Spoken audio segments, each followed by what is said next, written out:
नमस्कार दोस्तों, जय माता दी।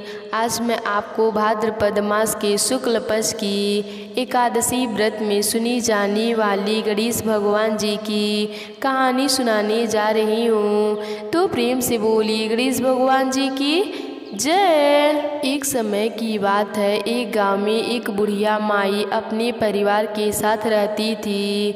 बुढ़िया माई विष्णु भगवान की परम भक्त थी। वह हमेशा दोनों पक्षों की एकादशियों का व्रत करती और कथा सुनती थी। उसने कभी भी व्रत में गणेश जी की कथा न कहती न सुनती थी। इस कारण उसका व्रत अधूरा रह गया। पर बुढ़िया माई को इस बात का पता नहीं था।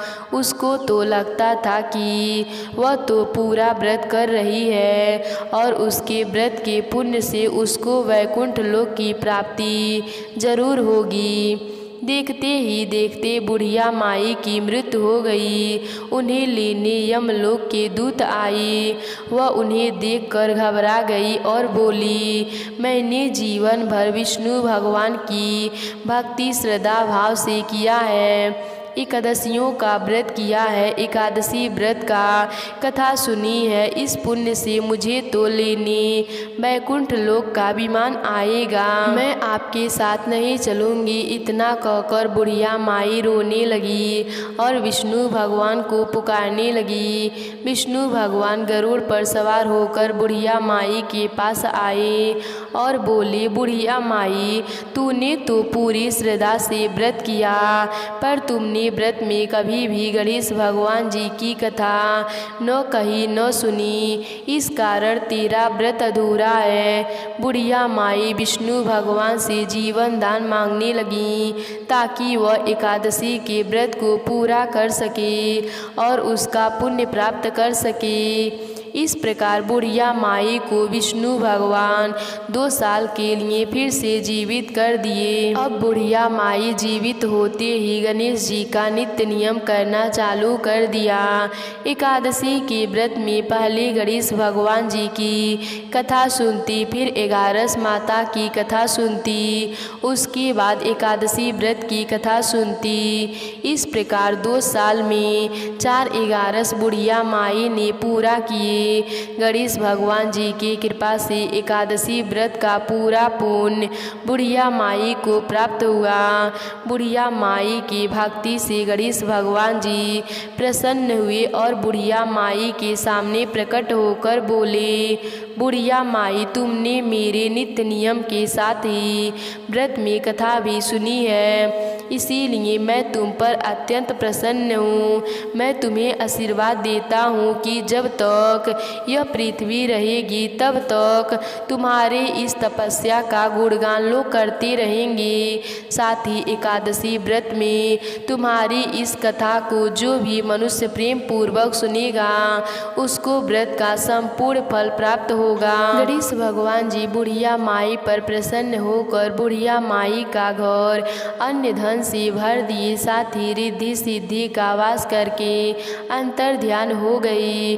2 साल बीतने पर बुढ़िया माई की मृत्यु हुई। इस बार उसे लेने वैकुंठ लोक से विमान आया। बुढ़िया माई को पूरे मान सम्मान के साथ वैकुंठ लोक ले जाया गया। इस प्रकार गणेश भगवान जी की कृपा से बुढ़िया माई को वैकुंठ धाम में वास मिला। हे गणेश भगवान जी, जैसे आपने बुढ़िया माई पर कृपा करी वैसे ही हम सब पर करना। तो प्रेम से बोलिए गणेश भगवान जी की जय। किसी गांव में एक बुढ़िया माई रहती थी। बुढ़िया माई गणेश भगवान जी की परम भक्त थी। सुबह उठती गणेश भगवान जी का नाम लेती, स्नान आदि से निवृत्त होकर मिट्टी का गणेश भगवान बनाती और फिर उन्हें जल चढ़ाती। रोली मोली चंदन लगाकर फूल फल आदि से पूजन करती, कथा कहानी सुनती, कीर्तन करती और फिर गणेश भगवान जी को भोग लगाती। परंतु बुढ़िया माई के साथ एक बड़ी मुश्किल थी कि उसे हर रोज गणेश भगवान जी की मूर्ति बनानी पड़ती थी, क्योंकि जब भी वह मिट्टी के गणेश भगवान जी पर जल चढ़ाती थी तो थोड़ी देर बाद वह गल जाते थे। एक दिन बुढ़िया माई ने देखा कि उसके घर के सामने एक सेठ जी की बड़ी बढ़िया कोठी बन रही है, सफ़ेद पत्थर से काम हो रहा है। यह देखकर बुढ़िया माई वहाँ काम कर रहे मजदूरों के पास गई और बोली, भाई तुम तो इतने अच्छे कारीगर हो, मेरा भी एक काम कर दो। मजदूर ने पूछा, क्या काम है बुढ़िया माई? माई ने कहा, भाई मैं रोज़ मिट्टी के गणेश भगवान जी बनाती हूँ, पर जैसे ही जल चढ़ाती हूँ वह कुछ ही देर में गल जाते हैं। तुम्हारे पास तो इतने सारे पत्थर हैं, मुझे पत्थर के एक गणेश भगवान जी बना कर दे दो, तुम्हारा भला होगा। गणेश भगवान जी तुम्हारी सभी इच्छाएं पूरी करेंगे। तब वह मजदूर बोला, बुढ़िया माई, सेठ ने देख लिया तो हमसे लड़ेगा, और जितनी देर में मैं तेरे गणेश भगवान को बनाऊंगा उतनी देर में तो घर की एक दीवार खड़ी कर दूंगा। यहाँ से जाओ, हमारा समय खराब मत करो।